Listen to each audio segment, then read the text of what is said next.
Welcome. You are watching Line Screw 1.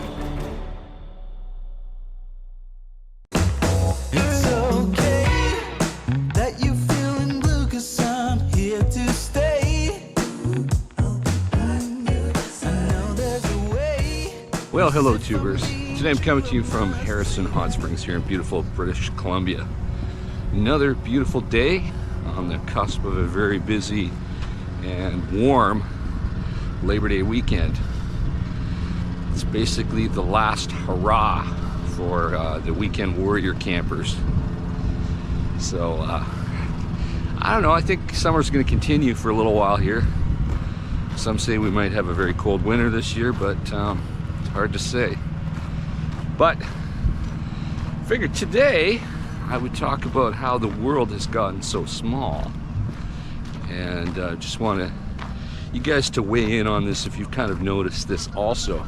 I'm just a regular guy who travels around in a motorhome, and if it's affected me, it's affected you. And I'll give you some examples of how the world has gotten so small conceptually.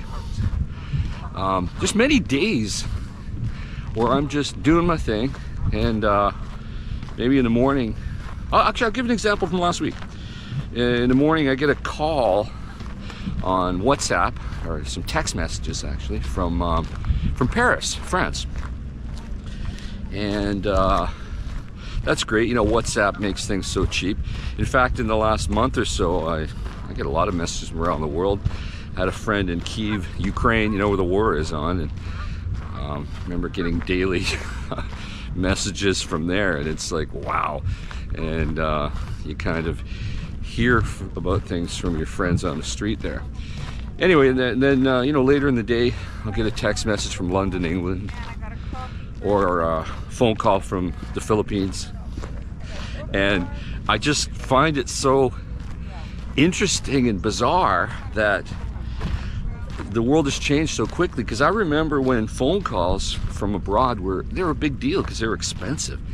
The phone companies had a monopoly, and you know, they could charge whatever they wanted. In fact, I talked to an elderly lady yesterday who said when she moved to Canada in the mid-60s, a phone call to England was $1 a minute, and that's $1965. That's to give you a perspective of how things have changed. So, you know, your calls were rare and they were brief and quick because you couldn't afford that kind of money. So now it has become democratized to the point that you can get a call and you can yap for hours, and it costs very little or nothing. And I find it fascinating. And it kind of makes the world so small, because, you know, I have traveled around the world. You know, it's even bizarre to think that when I was a young man growing up in the Yukon in the far north of Canada, I used to see travel pictures of these exotic lands. You know, there are posters to sell you to travel around the world, because, you know, the jet age was kind of taking off, with airfares finally getting affordable for most people. And a lot of these places that I saw the posters, I've been to many of them many times.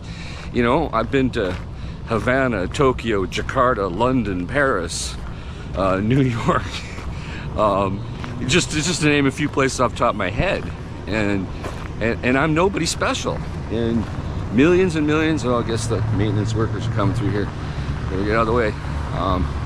And millions of you travel around the world. Millions of you get phone calls from around the world, and it just makes the world seem so tiny now. And I don't know. It's fascinating. You know, if you think back to some of my historical figures that I really admire, like, I guess I can turn around, not much else to see, like Mark Twain. Somebody that if I could build a time machine, I'd love to have lunch with Mark Twain. Samuel Clemens. You know, when he traveled around the world, it was by steamship and train, and things took a lot longer. And you had to have a lot of money to do that. Same with even communication. when the telegraph wire finally was a thing and you could actually send a message from New York to San Francisco, that wasn't cheap. You know, you got those messages down to the actual essence of what you needed to say, because you're paying by the character for some guy to tap it out on a Morse code machine there. So I just find it also fascinating. I even know somebody that, I know a few people that have remote properties out in the wilderness, and they got security cameras all linked up to Starlink. And if I show up at their place, I kind of got to give them a heads up, because they're like, what's going on?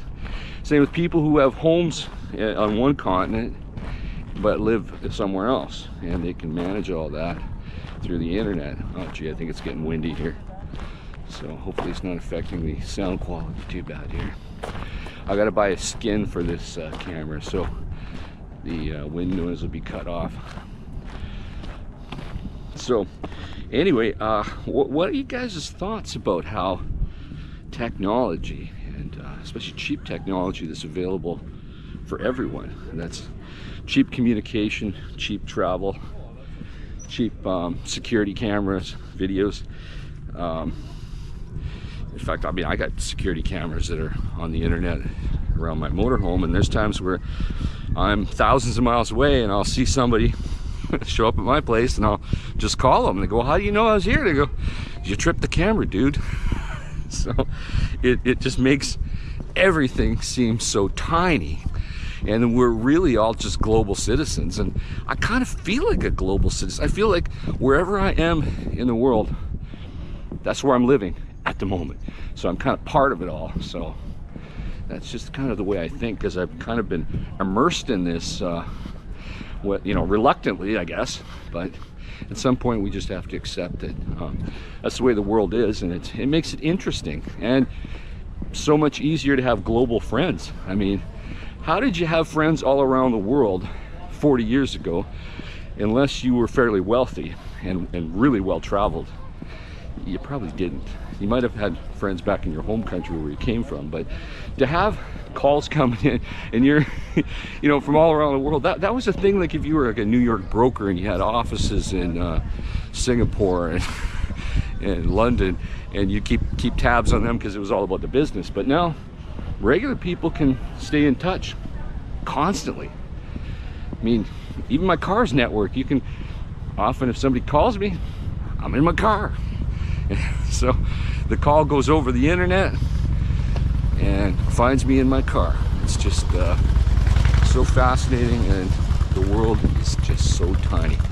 Anyway, speaking of cars, I'm in the free parking zone here because I didn't have to pay for parking. So that limits how long I can stay. So I think it's time to get out of here.